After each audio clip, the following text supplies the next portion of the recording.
이제 아리스토텔레스의 존재론에 대해서 설명을 좀 드리도록 하겠습니다. 존재론이 도대체 뭘까요? 존재론이라는 건 뭔가 존재에 대한 이론이겠죠. 존재가 뭡니까? 있다는 거죠. 있는 것에 대한 이론이 도대체 뭘까요? 뭔지 참 알쏭달쏭하죠. 그리고 있는 것에 대해서 이론이 뭐가 할까요, 여러분? 필요한 것 같습니까? 서양 철학의 전통에서 존재론은 굉장히 중요한 부분을 차지하고 있습니다. 아리스토텔레스가 다뤘던 그 수많은 분야들 중에서 다 각각 분과 학문으로 독립되어서 나갔어요. 생물학 독립돼서 나갔고요. 천문학 독립돼서 나갔고요. 물리학 독립돼서 나갔고요. 예, 많은 것들이 정치학, 시학 다 독립되어서 나갔는데 독립이 안 되고 그냥 우물쭈물 남아있는 어디 딱히 누가 안 데려가는 그런 학들이 있습니다. 그것이 형이상학, 존재론, 논리학, 윤리학 이런 애들은 아직도 철학과 과목 안에 남아 있습니다. 다른 자녀들은 다 분가를 했는데 얘네들은 분가를 아직도 안 하고 철학과 그늘 아래 아직도 명맥이 이어지고 있습니다. 서양 철학에서 존재론은 굉장히 중요합니다. 제 생각에는 서양 언어에서 비동사가 참 중요하죠. 우리는 비동사가 없고요. 그냥 이다라는 말이 있고 있다라는 말이 있는데 서양 철학에서의 비동사는 두 뜻이 다 들어있죠. 하나의 동사 안에. 그래서 더 문제가 깊어진 면도 분명히 있습니다. 계사로서의 비동사, 존재사로서의 비동사 뭐 이런 얘기도 있고요. 어쨌든 이 비동사가 존재하는 이 언어권에서는 존재론이 굉장히 중요했던 게 아닐까 생각이 듭니다. 이 비동사에 대해서 골똘히 생각한 학자로 우리가 지금 생각나는 것은 전에 했던 파르메니데스겠죠. 파르메니데스는 참말로 있다는 것은 무엇이지? 에 대해서 아주 골똘히 생각하고 그 생각을 자기의 서사시로 남겨놓고 그랬던 사람입니다. 있다의 길과 있지 않다의 길 뭐 이런 이야기도 했었고요. 있다는 말에 대해서 골똘히 생각하고 그것이 변치 않는 어떤 것, 있는 것은 변치 않고 변하는 것은 없는 거니까요. 우리가 보기에 돌, 바위 이런 건 있는 건 것 같은데 하늘의 구름은 금방 없어지잖아요. 그런 거는 있다에 해당이 안 되는 것이고 하늘에 떠 있는 태양은 있다에 해당이 되는 것 같고 뭐 이렇게 생각을 했던 것이죠. 그럼 있는 건 도대체 뭐고 있다는 말의 뜻은 뭘까? 그리고 있는 것들은 어떤 특징을 가지는 것이지 없는 것과 다르게 있는 것은 무엇이지? 예, 이러한 생각을 골똘히 해온 것이 서양 철학사의 유구한 전통이라고 볼 수가 있습니다. 그 중에서 이제 아리스토텔레스는 존재에 관해서 어떤 이야기를 했을까요? 플라톤에서는 진짜로 있는 것이 뭐였죠? 이데아였죠. 그리고 사물들은 그것의 모상이거나 그림자이거나 그것을 조금 나눠 갖고 있거나 한 것들 뿐이고요. 아리스토텔레스의 존재론 한번 우리가 들여다봅시다. 아리스토텔레스는 있다고 생각한 것이 무엇인가? 아리스토텔레스 형이상학 1028쪽, 이거 백허판이겠죠? 우리 아까 배운 대로 백허판. B니까 오른쪽 문단일 겁니다. 3행에서 8행까지를 보면 이런 말이 나와 있습니다. 예나 지금이나 늘 묻지만 늘 대답하기 어려운 물음이 있다. 이게 무엇이냐면 있는 것은 무엇인가? 다시 말해 실체란 무엇인가? 있는 것과 실체를 같게 쓰고 있죠. 이때 실체는 아까 말씀드렸듯이 무엇일까요? 예, 구체적인 사물, 구체적인 것들입니다. 그렇기 때문에 우리도 이 실체란 것이 어떤 것인지 그게 무엇인지 특히 비중을 두어서 집중적으로 그 연구할 필요가 있겠다. 이게 형이상학에 나오는 대목입니다. 아리스토텔레스의 존재로는 이 실체, 아까 그리스어로는 뭐라고 한다 그랬죠? 우시아, 영어 번역으로는 being에 해당하는 비동사의 현재 분사형입니다. 우시아에 관한 연구가 바로 아리스토텔레스의 존재론입니다. 이 있는 것 혹은 실체를 설명하는 이론들 중에서 아리스토텔레스가 이야기하는 세 가지 이론을 살펴볼 텐데요. 하나가 진료형상설, 또 하나가 사원인설, 그 다음에 가능태 현실태 이론입니다. 첫 번째, 진료형상 이론입니다. 단적으로 말해서 실체는 진료와 형상으로 되어 있어. 이게 아리스토텔레스의 설명입니다. 실체는 뭐로 되어 있다고요? 진료와 형상으로 되어 있습니다. 진료는 휠레, 형상은 에이두스입니다. 그 위에 제가 써놨는데요. 찰흙놀이는 찰흙을 재료로 해서 사물의 모양을 빚어낸다. 그렇죠. 찰흙을 가지고 말 모양도 만들 수 있고요. 찰흙을 가지고 자동차 모양도 만들 수 있습니다. 그때 진료는 무엇이냐면 찰흙이고요. 그 말 모양 혹은 자동차 모양이 뭐예요? 겉으로 드러난 거죠. 요즘엔 안 쓰지만 저 친구 모양 좀 냈네, 이런 말을 우리 부모님 세대에는 썼어요. 모양이라는 겉으로 드러나는 모습입니다. 이렇게 자동차 모양 또는 말 모양, 이런 것이 에이도스, 그리고 찰흙은 그것을 이루는 재료, 이게 휠레입니다. 눈에 보이는 개별 실체들은 진료와 형상이 결합해서 생겨난 복합체라는 생각, 이게 바로 진료 형상설입니다. 저도 진료와 형상으로 되어 있어요. 형상이라는 건 김주현이라는 사람의 형상, 생김새, 그리고 진료는 저의 몸을 이루고 있는 것들, 사람의 몸을 이루고 있는 뭐 단백질, 뭐 칼슘, 철분, 뭐 이런 것들, 이런 것들이 진료가 되겠죠. 형상이라는 말은 플라톤이 이데아를 표현하던 말이죠. 에이도스는 이데아였어요. 근데 여기 와서는 뜻이 완전히 달라지죠. 겉모습 정도예요. 형상은 그리스어로 에이도스, 본다는 뜻의 동사 에이데인에서 왔습니다. 본다는 동사가 그리스어에는 조금 여러 개가 있습니다. 그 중에 하나예요. 에이데인에서 온 말입니다. 에이도스는 직역하면 보여진 모습, 즉 형태를 의미합니다. 직역했을 때 플라톤은 형상을 이데아라는 의미로 썼어요. 우리 이데아라는 말 6강에 나왔었는데요. 사물의 이상적 상태, 본질, 이런 의미죠. 아리스토텔레스는 형상을 사물의 겉모습이라는 뜻으로 사용하는데요. 특히나 기능에 따라 부분들이 결합되는 구조를 염두에 두었습니다. 그냥 모습이 아니고요. 결합이 돼야 돼요. 자동차를 이렇게 분해를 한다고 합시다. 새 자동차가 멀쩡한 게 있는데 바퀴 떼어내고 문짝 떼어내고 헤드라이트 떼어내고 뭐 라디에이터 떼어내고 엔진 떼어내고 다 떼어내서 부품을 하나도 남김없이 모든 나사 하나까지 다 있다고 하면 그걸 모아놨다고 해서 자동차입니까? 자동차를 이루는 모든 부분들이 다 있어요. 근데 자동차는 아닙니다. 왜? 기능적으로 결합이 되어 있지 않기 때문에, 즉 형상을 갖추지 않았기 때문에. 자동차로서의 모습을 안 갖추었다는 말은 자동차로서의 모양이 아니다, 그 말일 뿐만 아니라 자동차가 굴러갈 수 있도록 주유를 해서 시동을 걸고 엑셀을 밟으면 앞으로 나갈 수 있어야 그게 자동차입니다. 아니면 자동차의 모형일 뿐이겠죠. 진짜 자동차는 아닙니다. 모든 부분들이 기능에 따라 구조적으로 결합이 되어서 어떤 기능을 수행할 수 있는 단계까지 결합이 된 상태, 그것이 아리스토텔레스가 말하는 에이도스입니다. 기능에 초점을 두고요. 그것이 결합되어 있는 상태까지 초점을 둔 것이 바로 아리스토텔레스가 말하는 진료 형상 할 때 그 형상입니다. 그래서 아리스토텔레스가 말하는 형상은 사물의 기능적 형태예요.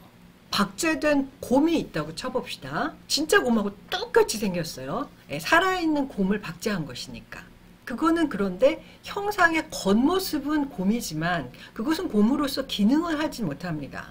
연어를 사냥해서 먹을 수도 없고요. 뛰어갈 수도 없고요. 뭐 번식을 할 수도 없어요. 그것은 형상에서 겉모습만 곰이고 실체의 곰은 아닌 것이죠. 곰을 본딴 어떤 모형에 해당되는 것이죠. 실체로서의 곰은 정말로 살아서 움직이고 뛰어다니는 곰이 실체로서의 곰입니다. 그 곰으로서의 움직임과 기능을 할 수 있어야지 그것이 형상을 갖춘 실체인 것입니다. 아리스토텔레스는 각자의 형상이라는 말도 썼어요. 소크라테스는 소크라테스의 모습이 있고 플라톤은 플라톤의 모습이 있습니다. 그것이 그 실체가 가지고 있는 특별한 모습이고 형상이에요. 이건 겉모습만 그럴 뿐만이 아니라 소크라테스는 소크라테스의 걸음걸이도 있죠. 그리고 소크라테스의 목소리도 있습니다. 그리고 소크라테스 방식의 어떤 사유 방식도 있어요. 넓게 보자면 그런 것도 다 소크라테스의 형상이 되는 것이죠. 플라톤에서 사람의 형상은 모든 사람에게 공통되는 보편적 특성이에요. 사람이라는 형상은. 소크라테스도 사람이라는 형상, 플라톤도 사람이라는 형상. 사람이면 누구나 다 사람의 형상을 갖고 있습니다. 사람이라는 이데아가 있는 것이고 그것을 나누어 갖고 있기 때문에. 그런데 아리스토텔레스가 말하는 실체는 진료와 형상이 있다 그럴 때 그 진료는 사람의 몸을 이루는 재료가 되는 것, 형상은 그 사람이 사람으로서 기능하도록 그것이 잘 조합되어 있는 상태를 말한다. 이렇게 생각을 해주시면 됩니다. 당시 그리스인들은 이 세계를 이루는 궁극적인 진료가 있다고 믿었어요. 이게 무슨 얘기냐면 그 당시 상식이 그랬다는 말씀입니다. 그 진료가 전통적으로 물, 불, 흙, 공기, 이거 여러 번 나왔었죠. 소크라테스 이전 철학자들에서 여러 차례 나왔었습니다. 이 네 가지를 적절한 비율로 섞은 다음에 기능에 맞도록 어떤 형상을 갖추면 다음에 사물이 된다. 아까 말씀드렸듯이 이 네 가지가 그냥 적절한 비율로 가만히 있으면 절대로 형상이 안 됩니다. 자동차의 모든 부품을 쌓아놨다고 해서 자동차가 아닌 것처럼 그것이 기능에 맞도록 구조화되고 결합되어서 형상이 형성되면 그게 사물이 되는 것이죠. 그런데요, 실체를 어느 수준에서 보느냐에 따라서 진료와 형상이 달라집니다. 신체의 각 기관, 이 기관이 아까 말씀드린 오르가논입니다. 오르가논은 뭐 방법, 수단 이런 뜻도 있지만 장기라든지 부분이라는 뜻도 있어요. 신체의 각 기관들, 위, 심장, 폐, 피부 이런 것들이 생겨날 때는 네 가지 원소가 진료가 되고요. 결합 비율이 형상이에요. 즉, 네 가지 원소, 물, 불, 흙, 공기가 잘 결합이 되면 저의 심장이 만들어집니다. 그럼 심장이 형상이고요. 그 다음에 그 심장이 이제 펄떡펄떡 잘 뛰면 그게 잘 조합된 형상입니다. 그리고 진료는 뭐냐? 물, 불, 흙, 공기. 지금으로 치면 무슨 단백질 조직이라든지 탄소, 산소, 질소 뭐 이런 것들이 잘 결합이 돼서 단백질 조직을 이루고 그 근육들이 잘 결합을 해서 심장으로서의 기능을 하게 되면 재료들이 진료고요. 심장이 형상이죠. 그런데 신체 전체를 놓고 보면요. 심장, 위장, 피부, 폐, 뇌, 뭐 손가락, 머리카락 이런 것들이 진료가 되고요. 그것들이 구조화되는 것이 바로 형상이에요. 사람의 모습을 갖추도록. 좀 끔찍한 표현이지만 폐 따로 뭐 심장 따로 놨다고 해서 그것이 사람이 되는 것은 아니죠. 그것이 사람으로 잘 조직이 되고 조합이 되면 그것이 형상을 갖춘 사람이 되는 겁니다. 그래서 실체를 어느 수준으로 보느냐에 따라서 진료 형상은 계속 달라지게 되는 것이죠. 예를 들자면 나무는 그 뭐 물관이라든지 뭐 여러 가지 기능을 갖추고 있으면 그게 나무가 됩니다. 나무를 이루는 어떤 재료들이 있겠죠. 그것이 이 나무라는 형상을 이룹니다. 그런데 그 나무를 베어서 잘라서 집을 만드는 기둥으로 사용하면 나무는 집의 진료가 되고요. 집이 형상이 되는 것이고요. 그리고 집이 여럿이 모여서 어떤 마을을 이루면 집이 진료가 되어서 마을을 더 이룰 수도 있고요. 이렇게 단계별로 나무는 형상이 될 수도 있고 집의 진료가 될 수도 있다. 이렇게 이해를 해주시면 됩니다. 사람 자체를 실체로 볼 경우에 이런 말도 나옵니다. 형이상하게 진료는 몸이고 형상은 영혼이다. 형상은 몸을 움직이게 하는 원리. 그러니까 무슨 얘기냐면 죽은 사람은 형상이 없는 거예요. 기능하지 않죠. 소화를 시킨다거나 생각을 한다거나 두 발로 걷는다거나 이런 것을 못합니다. 그런데 그런 것은 누가 하냐면 영혼이 있어야 할 수 있습니다. 그래서 진료가 몸이고 형상은 영혼이다 이런 말도 하는 것이고요. 실체를 어떤 수준에서 보느냐에 따라서 진료와 형상이 그때그때 달라진다는 말씀 드렸죠. 이전 단계에서는 진료와 형상의 결합체였던 것, 그것이 다음 단계에서는 다시 진료의 노릇을 하기도 합니다. 여기서 요점은 제일 중요한 것은 모든 실체는 진료와 형상의 복합체이다 라는 생각, 이것이 아리스토텔레스 존재론에서 중요한 생각입니다. 첫째, 진료와 형상으로 된 것이다. 아리스토텔레스의 실체는요. 두 번째, 사원인설이라는 게 있죠. 무슨 인 이런 거 들어보셨나요? 형상인, 목적인 뭐 이런 거. 원인에 대한 얘기를 좀 해볼까 합니다. 원인이라는 개념에 대해서 우리가 생각을 해보면요. 원인은 결과와 짝을 이루는 개념처럼 우리는 생각을 하고 있죠. 이거 근대 과학에서 생겨난 관점입니다. 사과가 왜 지표면으로 떨어지나? 중력이 작용하기 때문이다. 사과가 떨어진 사건의 원인이 뭐냐면 중력이다. 이건 근대식 사고 방식입니다. 우리는 원인을 이야기할 때 물리적 의미로 이해하는 경우가 참 많습니다. 그런데 아리스토텔레스가 말하는 원인은 그런 물리적 원인과는 좀 다릅니다. 그가 말한 원인은 왜라는 물음에 대한 설명에 해당하는 건데요. 여러 가지로 대답할 수 있다는 겁니다. 그래서 네 가지 원인설이라고 얘기를 하는 거예요. 예를 들어 볼게요. 소크라테스가 아고라를 가로질러 걸어간다. 왜 걷고 있지? 근육과 골격이 걷기에 알맞은 형상으로 되어 있어서 이게 형상입니다. 그 다음에 가고 싶은 데가 있어서 건강을 위해 걷기 운동을 하는 중이어서 그게 건강이 이때는 목적인이 되기도 합니다. 여러 가지 답이 나올 수가 있죠. 왜 걷는지 물어볼 때 그 왜가 다양한 관점에서 따져볼 수 있어요. 그 왜를. 그리고 다양한 대답이 나올 수가 있습니다. 그 답변들을 모두 원인이라고 불렀고요. 그래서 이 말을, 원인이라는 말이 지금은 원인 결과, 인과관계라는 말에 우리가 너무나 많이 깊숙이 젖어 있어서 지금의 원인이라는 말은 물리적 인과관계의 원인에 너무 가까운 말로 해석이 돼서 오해될 여지가 있기 때문에 이 원인이라는 말을 까닭 혹은 이유 뭐 이렇게 다르게 바꿔서 번역을 했으면 좋겠다 하는 전문가 선생님들도 계십니다. 원인이라고 말을 할 때 물리적 원인보다는 훨씬 좀 폭이 넓다 이렇게 생각을 좀 해주시면 좋겠습니다. 이 원인이라는 말이 그리스어로는 아이티아인데요. 인과율의 원인보다 폭이 넓고 의미가 다양합니다. 까닭이나 설명이라고 번역을 해도 괜찮을 거예요. 형식적으로 정리하면 S는 P다. 왜냐하면 S가 M이기 때문이다. 이때 M에 들어갈 내용이 원인이다. 여러 가지가 있습니다. 여러분 고양이들이 장난치는 그런 동영상이나 틱톡이나 이런 데 보면 많죠. 고양이들이 일부러 알면서 물컵 같은 걸 일부러 싱크대나 식탁에서 발로 탁 차서 떨어뜨려서 깨지는 그런 동영상들 보면 참 귀엽기도 하고 얄밉기도 하고 그렇죠. 유리컵이 왜 깨졌지? 이렇게 대답할 수도 있어요. 유리라서. 유리는 원래 잘 깨지는 거죠. 그게 플라스틱이었으면 안 깨졌을 거예요. 혹은 스테인리스 컵이었어도 안 깨졌겠죠. 혹은 고양이가 앞발로 차서 깨졌어. 이렇게 대답할 수도 있죠. 왜라고 물어보는 의도도 다르고 그 답이 다릅니다.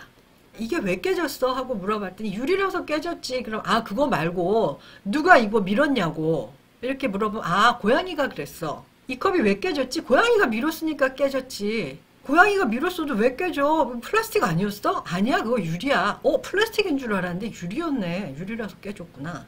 이렇게 왜라는 질문에 대한 답이 여러 가지가 있을 수 있는 거예요. 그 네 가지의 IT야.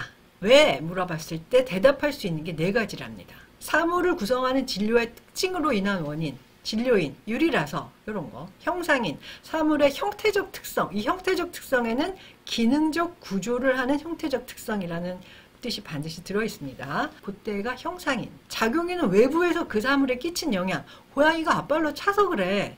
그게 작용인입니다. 목적인은 그 고양이가 왜 그랬대? 저 녀석이 재밌으려고. 그게 목적인입니다. 목적이 뭐예요? 재미입니다. 사워인의 설명의 예를 다시 한번 정리를 해봤습니다. 이 컵은 잘 깨진다. 왜? 유리로 만들어서. 이게 진료인입니다. 이 현은 저 현보다 1옥타브 높은 소리가 난다. 요거 우리 피타고라스 시간에 모노코드라는 악기로 설명을 한 적이 있죠. 1대2의 비율일지는 딱 절반 되는 현에서는 8도 높은 소리가 난다. 1옥타브 높은 소리가 난다 그랬죠. 요런 구조적인 설명이 들어가는 것이 형상인입니다. 돌멩이가 항울로 솟구쳤다. 왜 솟구쳤을까요? 아킬레우스가 던져서. 누가 그랬어? 아킬레우스가 던졌어. 그랬을 때 요게 작용인입니다. 소크라테스는 체력 단련을 한다. 왜? 건강을 유지하고 싶어서 그러는 거지. 요거는 목적인입니다. 왜냐면 이라는 접속사 뒤에 나오는 부분이 원인입니다. 왜냐면 M이기 때문이다. 앞으로 한번 다시 가보실까요? S는 P다. 왜냐면 S가 M이기 때문이다. 이 네 가지 원인을 이야기할 때 많은 사람들이 아폴로의 총동상에서 아폴로의 모습이 형상인이고 청동이 진료인이다 이렇게 얘기를 하는 경우가 있는데요. 그런 어떤 물체나 사물에 대해서 원인을 물어보지는 않습니다. 우리가 어떤 상황, 사건, 사태에 대해서 왜를 물어보죠. 왜는 항상 어떤 상황이나 사태에 대한 왜입니다. 청동 조각상에 대해서 왜 청동 조각상 이렇게 물어보진 않죠. 야, 이 청동 조각상 도대체 누가 만들었길래 이렇게까지 멋있지? 미켈란젤로야. 그래서 그렇구나. 이럴 때 작용인이죠. 그러니까 왜라는 질문은 왜 아름다운가에 대한 대답인 것이고요. 이거 여기다 왜 세워놨대? 아폴론을 기리려고 세워놓은 거야. 그럼 목적인이 되겠죠. 세워놓은 이유가 뭐냐? 아폴론을 기리려고 목적인. 어떤 상황이나 사태에 대한 설명을 제공하는 것이 사원인설입니다. 집이 불타고 있어요. 두 가지 설명이 가능해요. 왜 불이 타지? 집이 나무로 만들어졌기 때문이야. 이 진료인입니다. 혹은 전기가 누전되었기 때문이야. 이 작용인이죠. 작용인과 물리적 원인에 대해서 조금 설명을 드릴게요. 물리적 인과관계에서는 원인이 결과에 선행하지만 작용인은 꼭 그런 건 아닙니다. 시소의 한쪽이 올라갔습니다. 반대쪽을 눌렀으니까. 이 경우는 선후 관계없이 동시에 일어난 일이죠. 이 건물은 아름답다. 왜냐하면 페이디아스가 설계했으니까. 이것도 작용인입니다. 페이디아스는 고대 그리스 최고의 예술가인데요. 조각가이기도 하고 건축가이기도 했습니다. 페이디아스는 직접 건물을 짓는 노동자는 아니에요. 설계를 하고 지휘만 하는 것이죠. 직접 물리적 힘을 제공하지 않았지만 그래도 여전히 작용인이라고 볼 수가 있습니다. 작용인은 물리적 원인도 포함하지만 그거보다 더 넓은 개념입니다. 그러니까 물리적 인과관계의 원인보다 더 넓은 개념이 작용입니다.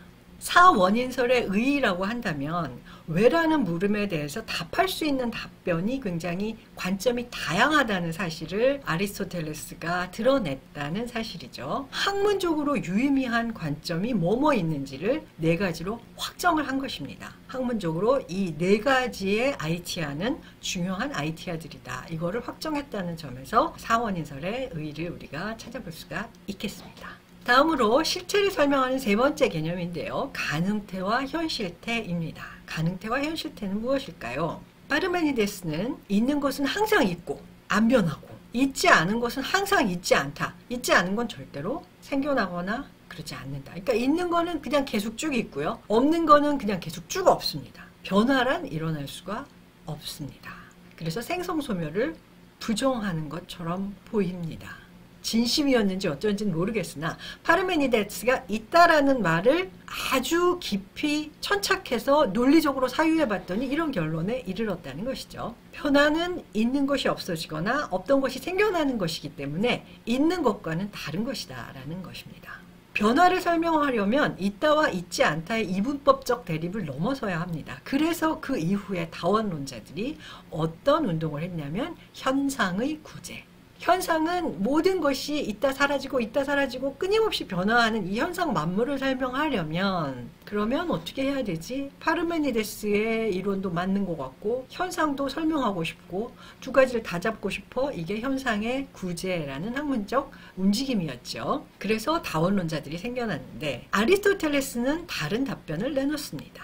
가능태와 현실태라는 개념이죠. 김연아 선수는 피겨스케이트의 살아있는 전설입니다.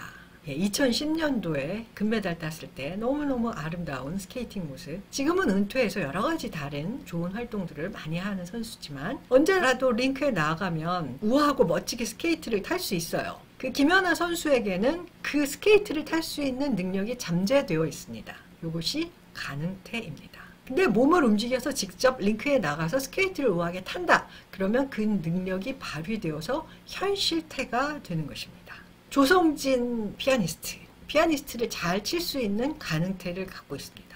진짜로 피아노 앞에서 연주를 할 때 그것이 현실태입니다. 아리스토텔레스에 따르면 사물의 변화는 변화를 가능하게 하는 능력과 그것을 현실화하는 작용이 결합했을 때 일어난다고 이야기를 합니다. 그리스어로도 운동 능력을 디나미스라고 합니다.